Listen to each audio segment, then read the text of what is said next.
Hello,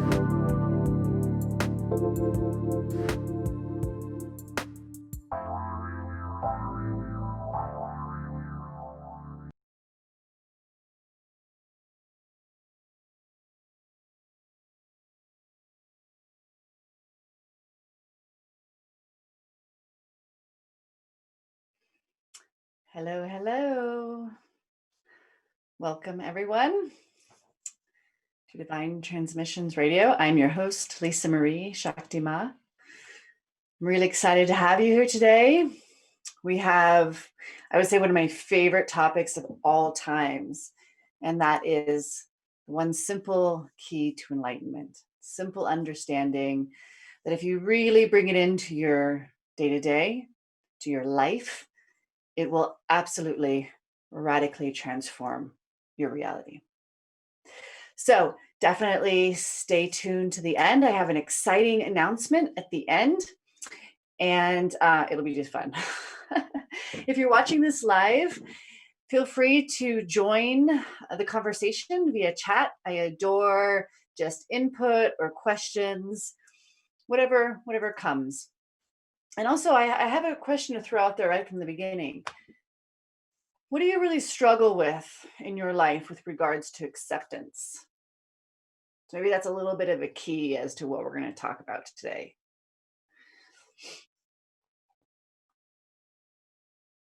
So, the key to enlightenment. Are you ready? The first thing that wants to come through in this conversation is that enlightenment is ultimately a journey. It is not really a destination. What do I mean by that? I mean that we're constantly clarifying within that space. So, taking in this understanding and bringing it into your life and anchoring it into your experience could be instantaneous. And for some, it actually has been instantaneous. For the majority of people, it is somewhat of a process. I kind of struggle to throw that out there, though, because I don't want to project that it's going to be a process or that it has to be a process, because it doesn't. Especially right now in the space that we are in the dimension, the time-space experience that we are currently in. Things are readily available. So what took other people, even a year ago, a process, but definitely, 5-10 years ago, doesn't necessarily mean that it will take you a process. So I like to make that really aware and really bring that forward from the beginning, because it's very easy for us to be like, okay, we kind of settle in for the long ride. And then we've convinced ourselves that it's going to be a long ride, or that it's going to be difficult, or that it's going to be challenging. It doesn't have to be like that. All of those perspectives are somewhat limiting.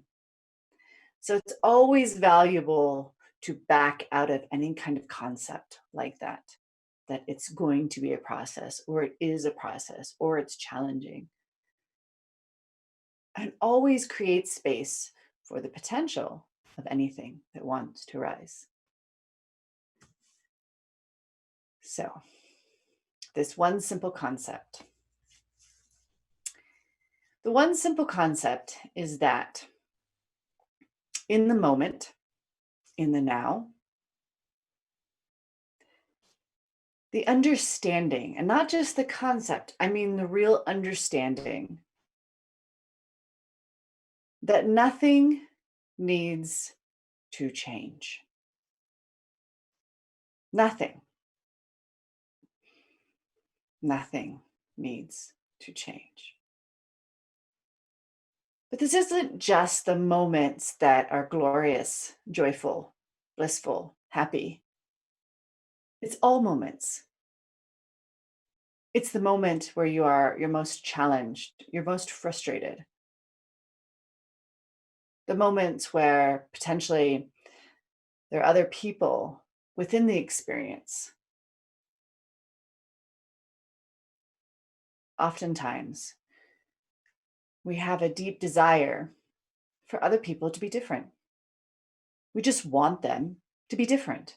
If they were just different, somehow everything would be better. So, why is this concept so powerful? And before I go into that answer, I'm going to bring in something that just is being brought in right now. It's really important to understand this doesn't mean that you're just giving in to everything. Always the first resistance here is that, oh, if I don't need or desire anything to change within the moment, that means I'm just giving in. I'm throwing in the towel, and everything and everybody can walk all over the top of me. So be aware if you have that perspective, and I'll help you see where that's not true. So, back to why is this so powerful? Why is this the key to enlightenment? We talk a lot about unconditional love, but what I find is that most people don't truly understand what unconditional love is. I mean, it's nobody's fault, right? As a society, our idea of love is completely distorted. But unconditional love isn't even love, as in the way that we perceive love. And that's where it becomes very confusing for people because the word love is within that phrase. But unconditional love actually isn't like love in the sense of the way that humans, our consciousness, has labeled and experienced love. So, what do I mean by that? Well, let's just look at just the word love, right? For one, if we're thinking about intimate love, it includes a lot of passion, a lot of desire. It includes a lot of attachment, not always, but often. And it includes a lot of other misunderstandings around how two people are really meant to work together in co creating. But even love within our family, even love within our friends, can be really distorted within its expression of how we see love. Because there's a lot of attachment there. And I don't mean necessarily attachment to the person, but attachment to what exists within that relationship. Well, we can love our family if, we can love our friends if, we can love a circumstance or an experience if. Do you know what's really, really good at not doing that? Our dogs. And I laugh, but it's true. I mean, dogs live very much in the moment, for one. They don't really always remember what happened 2 hours ago. So even if like you yelled at them 2 hours ago, 2 hours later, they're coming up to you all happy go lucky. And they're in this complete space of acceptance. They don't judge you. They don't need you to change. They love you exactly as you are. Even if you yell at them, they still love you. Even if you forget to feed them, they still love you. Dogs are one of our most valuable teachers of the term unconditional love. I mean, not to be a downer, but we've even experienced with some of the dog fighting rings how those animals have been severely abused and they still look to humans and smile and wag their tails. Like, hey, what's up? Maybe my friend? It's a really powerful statement. Can you imagine if a human was abused in that way, what that person would reflect out into the reality? Nothing like that, that's for sure. Or it would be very difficult for them to do that, to put it that way. So back to this term, unconditional love. What if we changed it to unconditional acceptance? That might be a little bit easier for us to understand, even though, actually, quite frankly, it's the exact same. Because true unconditional love doesn't really have passion attached to it, it doesn't have desire and like. Unconditional love is the complete and utter acceptance 100% acceptance.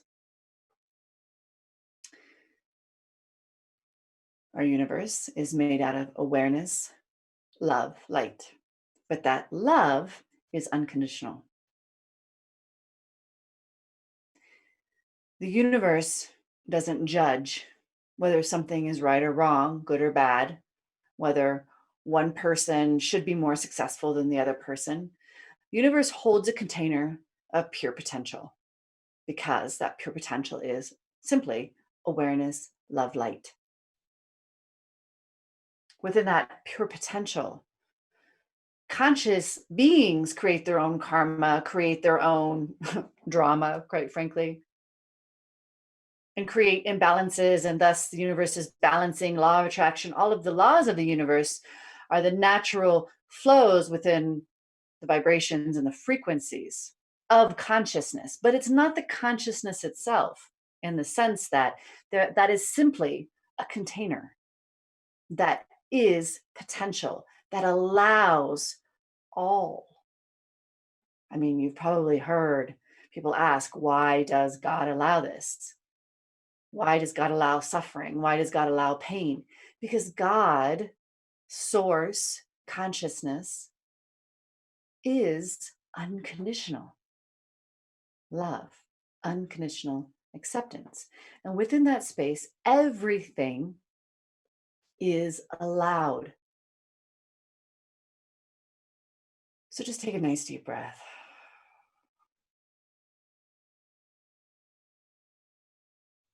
Everything is allowed. Now, there again are rules, for instance, in the different densities, different things are allowed within that.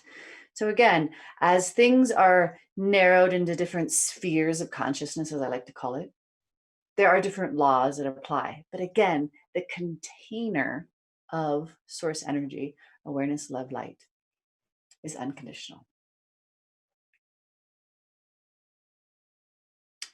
So this is why the ability to fully accept everything as it is so powerful, because you're basically, through actually bringing that into your space, you are creating potential. You are creating space. You are creating acceptance. I would like to bring in a story, because it was one of the most dear things I've ever learned. So I used to be an equine physical therapist, meaning I worked on the horses. I did physical therapy to the horses. So I actually manipulated their bodies, did energy work on them to help them. Horses have been in my life my entire life, and they have been my largest teachers, my biggest, most profound teachers in so many areas of my life. And they were the first ones to teach me about energy work, because it just started happening. I didn't know I was a healer. I didn't know I was connected to all these beings. I didn't know who I was. And everything just started appearing when I was working on them. Energy would start coming out of my hands. I could see it. Beings started to arrive and assist me and show me and teach me how to work on the horses. And it was so beautiful because horses are extremely sensitive. And so I could see how the energy directly affected them. The energy would shift a little bit, they would react. I would soften, I would bring in more, all of the ways in which I would experiment. The horses would talk back to me as to how I was feeling. And I've always been the kind of person that's kind of like, put your head down and just get through it. And so I'll admit, I kind of came at that with the horses. When I would come to a space that was sore or needed assistance energetically, I would bring in a lot of energy because I could do that. And the horse would be like, whoa, that hurts. And I'd be like, just hang on. Let me get you through this. And I promise it'll feel better. Because that's what I would do to myself if I were in that space. But the horses didn't really appreciate that. Some were okay with it, but a lot of them would pin their ears at me and quite frankly tell me to back off. too much, they would tell me. And of course, I started to listen. Okay, it's too much. And what I started realizing, what I started learning through this space of bringing them almost what they would let me do oftentimes is bring them through the process of shifting the energy to the point where the energy was just about to transmute. It was just about to just completely dissolve. Right at that threshold, they would tell me to let go, to get off, to back away. So I would back away. And the first few times I definitely tried to continue to manipulate the energy. And they would pin their ears and be like, I told you to back off. Oh, okay, not just physically. You mean back off like completely. So I would back off and I would just hold a space, a container. I learned this through them of acceptance. That in that moment, everything was perfect. I didn't need anything to change. I would just step back, drop my energy into that intention, and everything would just unravel like magic. And the times before I caught on, and I'll be very honest, there were a lot of times before I caught on. The horses were very patient with me. And all those times before I caught on, and even when I would step back, I would be attached to the intention that they let it go. I really wanted them to let it go. I really wanted the energy to change. I really wanted something to happen. And that attachment, that desire, that need would restrict, sometimes even completely stop the availability for it to actually happen.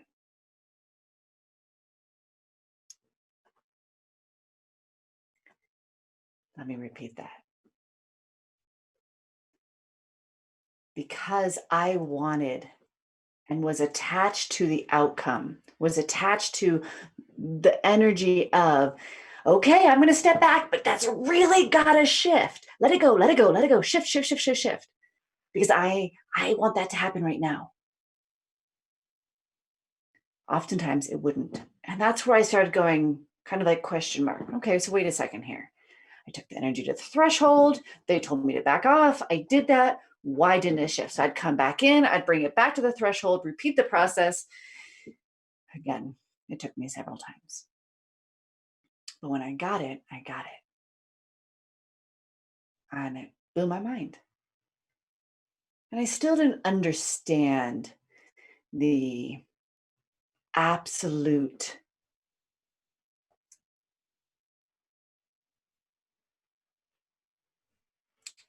profound, simple thing that I had just stepped into. So I didn't apply that to my life. I did apply it to my healings, and often I would still forget. Because I would want to help somebody or an animal so badly that I would get caught up in it again. And every time those moments, I would be reminded. But it still took me several years, quite frankly, to really start to understand that this doesn't just apply to healing, it applies to everything. Everything. And even when I understood that, I didn't necessarily want to practice it. I still had resistance. So why? Because it means that I had to give up the need, the desire, the want for something to change.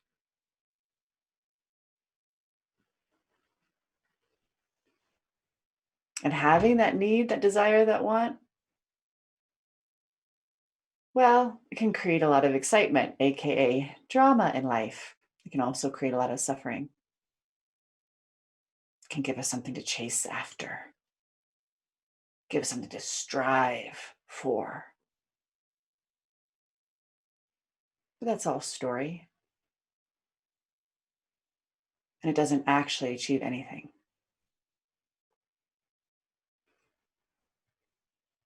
So when I finally relented and fully brought this understanding into my space experientially, that's where I would say I began to radically transform.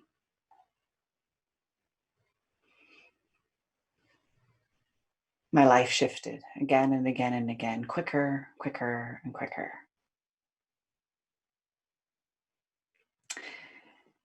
And so let's go into a little bit more of the understanding of what I mean here. And please, by all means, if you're watching this live, you can bring into the chat, what do you have troubles accepting in your life? In a given circumstance or anything, with people, with yourself. Really drawing awareness to this, because this will show you a lot. If you were to really bring this into your moments, and again, like I said, your most challenging moments, it will show you a lot about yourself.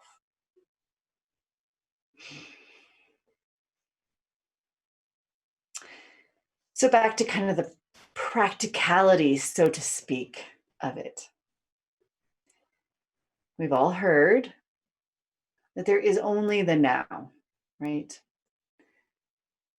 Specifically in this new dimension that we're stepping into, time is very distorted, and we are much more available to a different version of expression within time space. But there's just the now.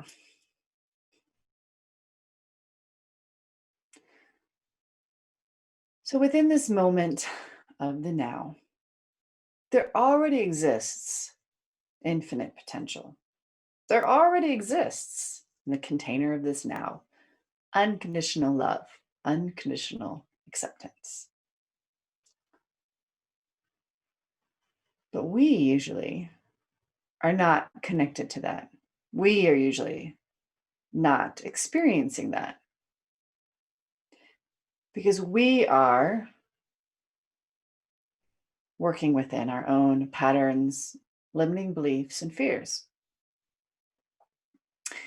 And within these, we perceive there to be a great deal of lack.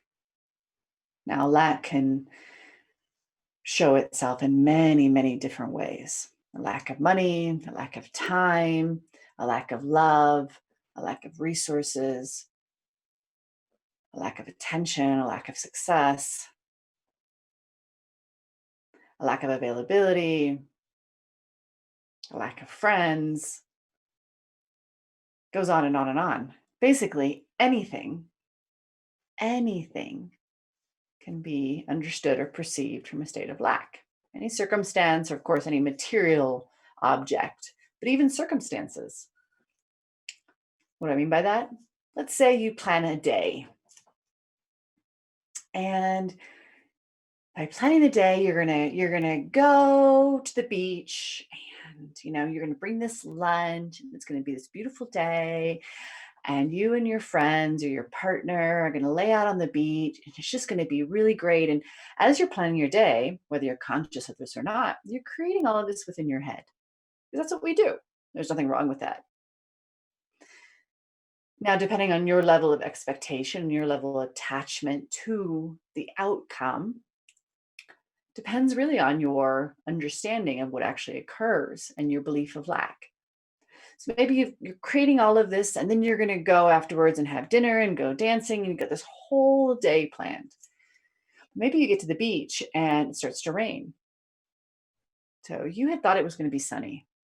So that could be perceived as lack, a lack of beautiful weather. So again, that can either be like, okay, great, it's raining. We'll make the best of it. Or, I really wish it was sunny. Really wish it was sunny. Why can't it be sunny? I thought today was supposed to be sunny. Ugh. Okay, what are we going to do now? And then maybe you forget your lunch, the picnic lunch that you were going to have. And now, you lack lunch. I'm just throwing out, of course, potentials, ideas, just to give you an idea of what I'm talking about within an experience. Maybe your friend cancels and never even shows up. Now you lack the entire experience completely. So, lack can be perceived everywhere within everything. And quite frankly, it is the epitome of our suffering. And it is the epitome of this conversation. Because whenever you want something to change, to be different, you perceive there to be a lack of something, whatever that is.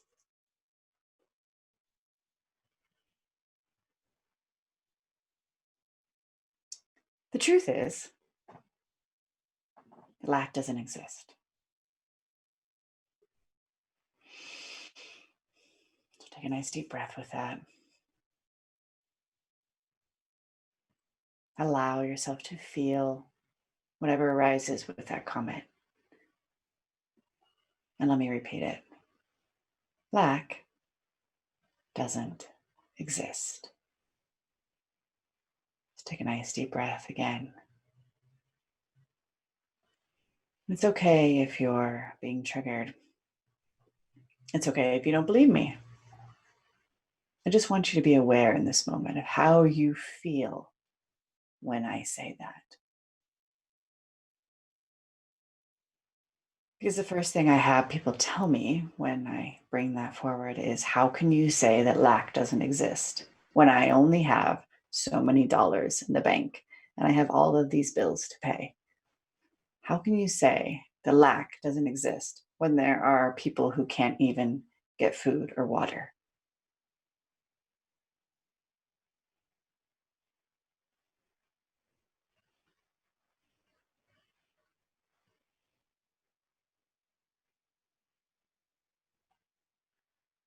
So again, just take a nice deep breath. All of this is meant to be taken in small chunks. If you have heard of these perceptions before, you may be able to take it in larger chunks. But if this is fairly new to you, it most likely will trigger you, make you uncomfortable, perhaps even make you angry. That's all perfect. I do not desire anything to change right now.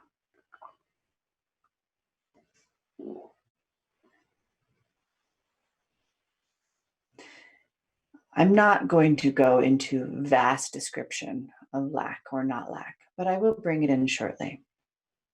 Because obviously I'm making it part of this conversation. So I feel that that's fair. The universe itself is infinitely abundant, as I mentioned at the beginning, infinite potential.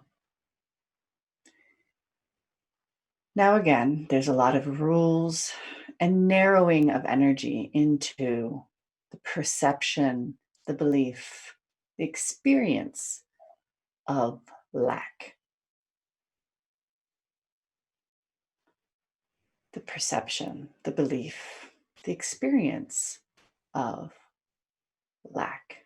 So I want to say that just because I'm saying that ultimately, and I'll throw that word in with a big flashing sign,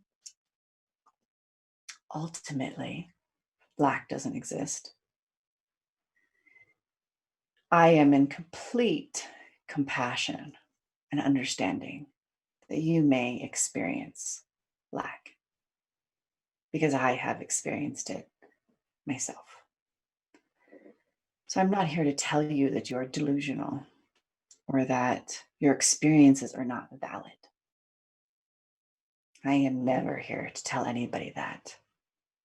I am always simply here to bring expansive understanding, to bring in a perspective that offers you the opportunity to expand your consciousness.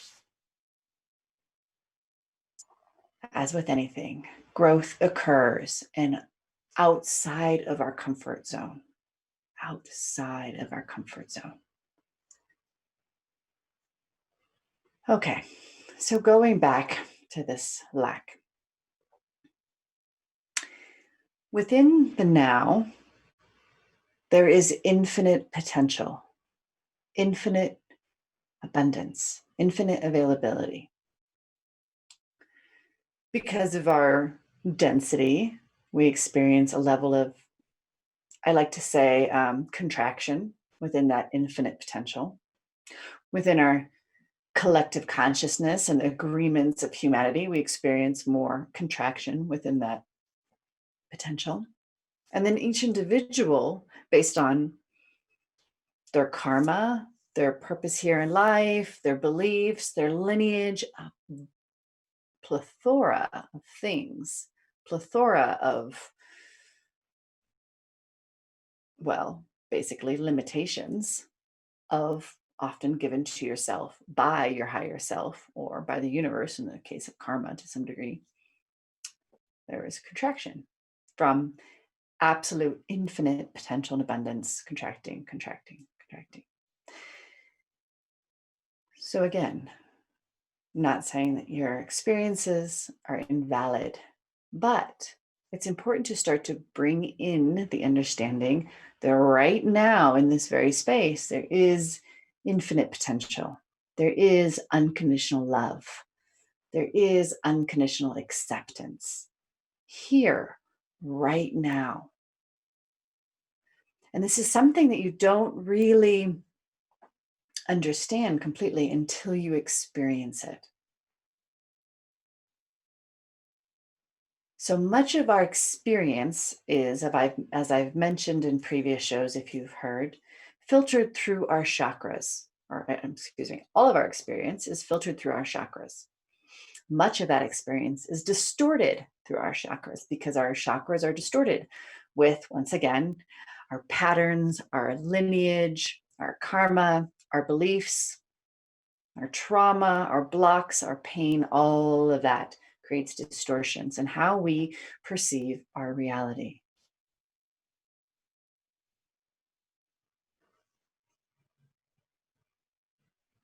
So one simple way to bring this all kind of back around is within this infinite potential, infinite love, infinite acceptance, it is your permission within yourself to what degree you feel it, to what degree you experience it. When we are in the honeymoon phase, as we say, right, with a partner, when we are experiencing joy, bliss, something, when we, hit a goal, and we have that just light up of energy, enthusiasm, joy, bliss. Through that experience, we have given ourselves permission through the experience to experience, to tap into, to connect to a much broader expression of that infinite potential, of that absolute love. That is why we feel all of those wonderful things. Just that energy that comes through is just phenomenal. Why? Because that is the energy of unconditional acceptance and love. Bliss. Bliss. When you experience bliss, you are experiencing a very close expression to the infinite potential that I speak of. When you're blissed out, so to speak, yeah, I would definitely ask you, do you believe in lack? And you'd be like, what are you talking about? Everything is so beautiful. In that moment, you're not at all connected to lack. You're connected to that absolute field. But that is through your permission, because you've given yourself permission through some sort of external stimuli, either a relationship or a job,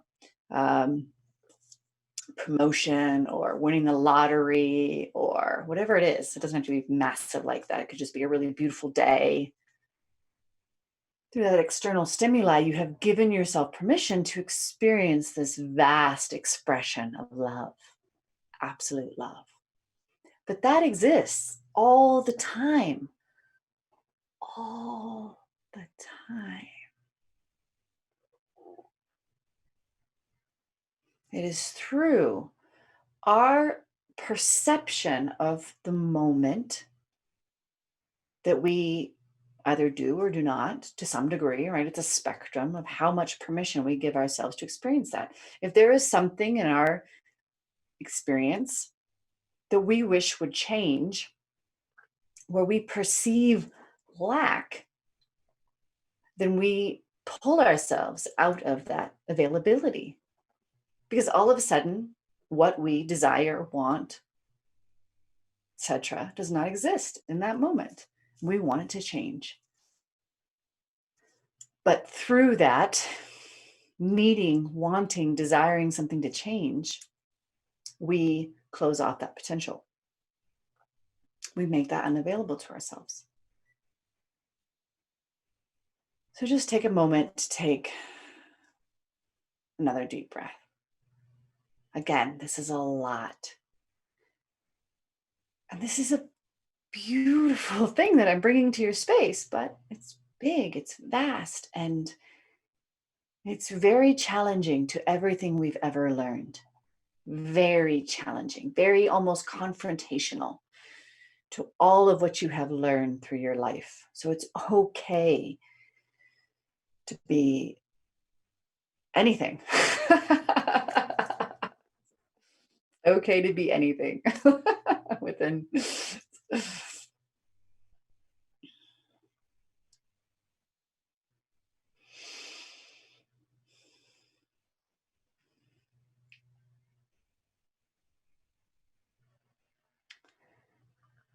So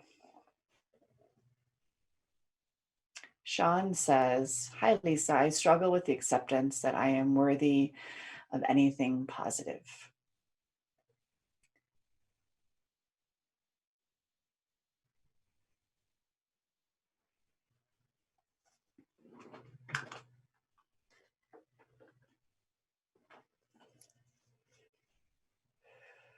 So the beauty of what comes through for Sean and for the listeners who heard that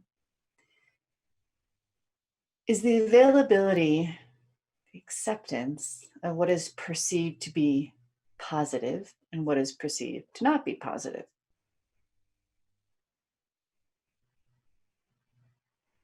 What do I mean by that? I mean that we have all come across this labeling, description, and understanding of what I perceive to be positive for myself or within my life, right? Like if I fall in love, that's positive. If I lose my job, that's not positive. If I win the lottery, that's positive. If I lose a bunch of money in the stock market, that's not positive. So you can see, I hope, just in that expression, the availability within the perceived perception, the idea, the label of positive, and the lack within the negative.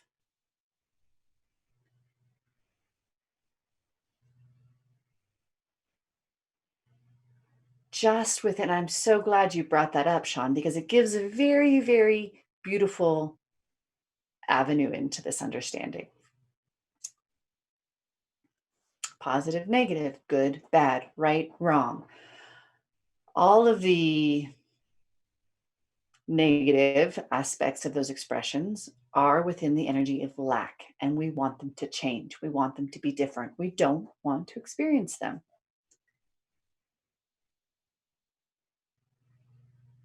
So it is within the perception, again, of lack that we often limit our availability to the exact thing that we're trying to get, the exact thing we're trying to achieve, because we perceive there to be lack. You know what comes through right now? It's horse blinders. So horses wear these blinders, right, when they're being driven. Horses don't have a lot of sight directly in front of them. Not like us, right? We have our eyes on the front of our head and we see directly in front of us. Horses don't. They have their eyes on the side of their head and they don't see directly in front of themselves. So then you put blinders on them. Now their availability of perception is very, very narrow from each eye. Very narrow. They don't see behind, like, all of their vast viewing, which is behind them, around them, to the back of their body. It has now been closed off. They can't see in front. Now they've got these little slivers of view. This is what we do when we label, describe everything as good, bad, positive, negative, lack, not lack. We take all this availability to see and we go, it's not what I want. It's not what I need. It's not what I desire. Each and every single moment experience has what I call a golden nugget. This is my most favorite comment ever because we all want a big golden nugget, right? Like, just imagine big golden nugget. I wish I had something to hold that was like a 5-pound golden nugget. Like, wow, it's heavy. And you're like, wow, look at all this beautiful gold, right? Because we've given so much value to gold. And actually, let me just put it this way. The bigger the challenge, the more negative, quote unquote, an experience is perceived, the more challenging, the more difficult something is perceived, the bigger the golden nugget it actually contains. So what do I mean by this? Every moment has value for you. Every experience is trying to show you something, to reflect something to you, to teach something to you, to create with you. Depends what the moment is, but there's always value. Always. But through our desire to have the moment be different, to change, we have these blinders on, these horse blinders, and we don't see the golden nugget like that's sitting on the table. We're like, I wish I had a golden nugget. I really wish I had a golden nugget. It's sitting right in front of us, but we can't see it because we want something to be different, because we're looking elsewhere for that golden nugget when it's right there in front of us. So when we begin to learn what I'm trying to teach here today, and we start to really bring it in, when you really start to bring it in every moment where you can, from the observer, non-judgmental, from a place of full acceptance. I don't mean that you're validating what's going on. Like if you're watching somebody beat somebody up, it's not like you don't go try to stop it. That's not at all what I'm saying here. So if you're thinking in that direction, I'm asking you to broaden your perspective here. This has nothing to do with not doing anything in your life. Like, it's not like you're just going to sit there and, cross-legged and just watch the world go around and you're not going to be a part of it. But there's a difference between, oh my God, this is so wrong, this is so bad, this is horrific, everything has to change, and okay, let's see what wants to arise here. Let's see. And I don't mean see as, again, sitting and cross-legged and not doing anything. Creating availability within the moment. I know that's kind of a hard thing to understand. So I'm asking for some clarification, some messages of clarification. Everything has a golden nugget. And again, that's a hard thing to hear sometimes. And when it involves other people, that's even more confusing. It's much more complicated because there are a lot more energies going on, a lot more karma, for one, that exists. But karma is a natural balancing. It will continue until it balances. So it's perfect in its expression of trying to balance. And like I said, if it doesn't happen the first time, it will continue until it finally does. So when you begin to tune in and notice what is karma and what's not, you begin to see the golden nugget in that natural balance that is wishing to occur, that is trying to occur. But within this space,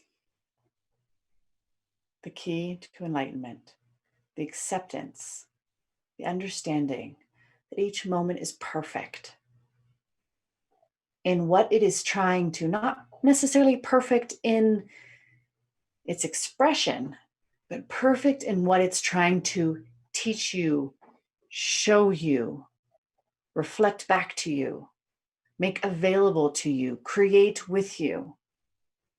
It is perfect within that.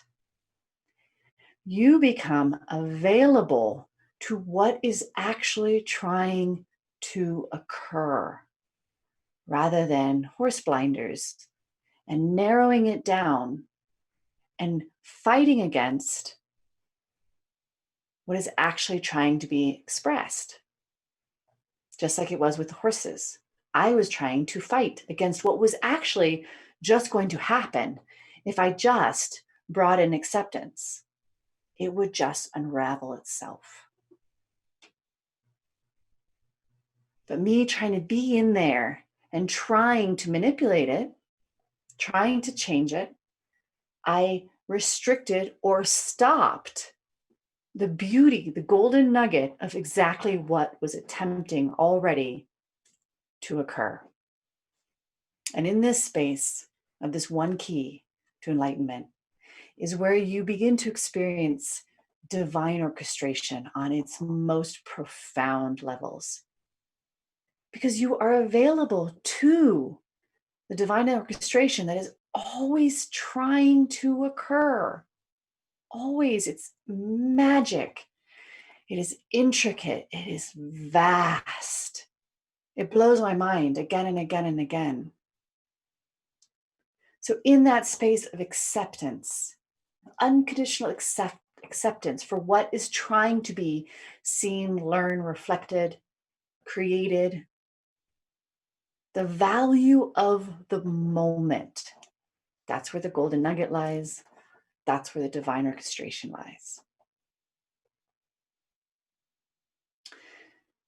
So, my tip to you is every moment be aware of how you're first, step one. Every moment be aware of how you're wanting the situation to be different and acknowledging the lack perspective within that. Just simply start there. That already is massive. Again, not from a space of judgment, not even from a space that it needs to change. Do you see? Oh, there's lack. There's my lack perspective. I need to change that. No, just simply observing. Oh, look at that. I want this to change. I want this to be different. And I perceive there to be lack in this moment. Beautiful. Just the awareness, just the awareness, just the awareness. Over and over and over again, bring awareness to the moment of how much that exists. Just that awareness in itself allows for the availability for the divine orchestration. You don't actually ever have to change anything. You just have to be available to what wants to occur.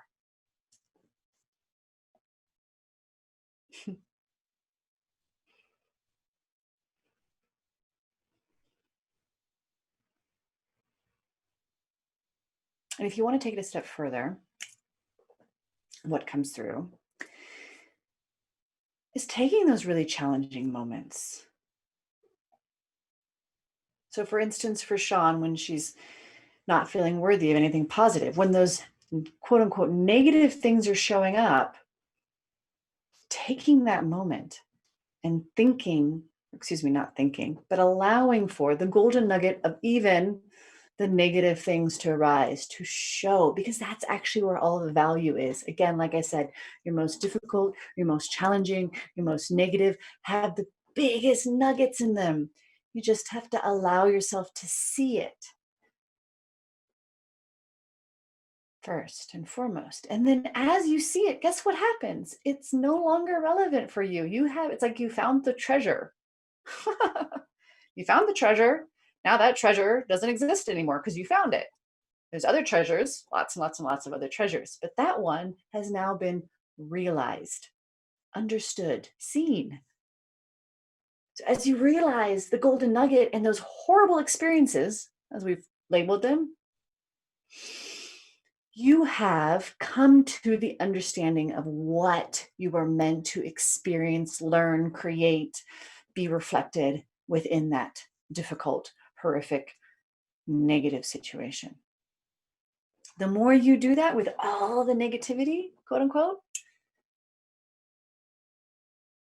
guess what happens? All of those things have been understood, realized they don't exist. You will naturally begin to experience a different reality, a different, quote unquote, positive thing. But that's not from wanting to change it into positive, wanting to change it into more, wanting to change it. It's from the complete acceptance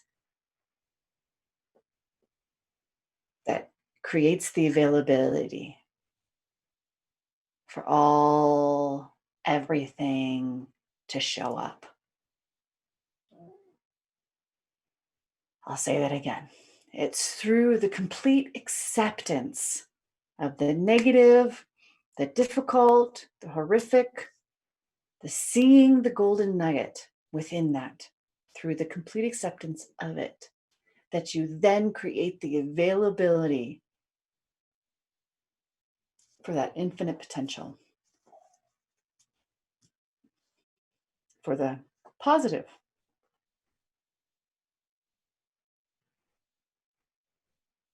For the positive.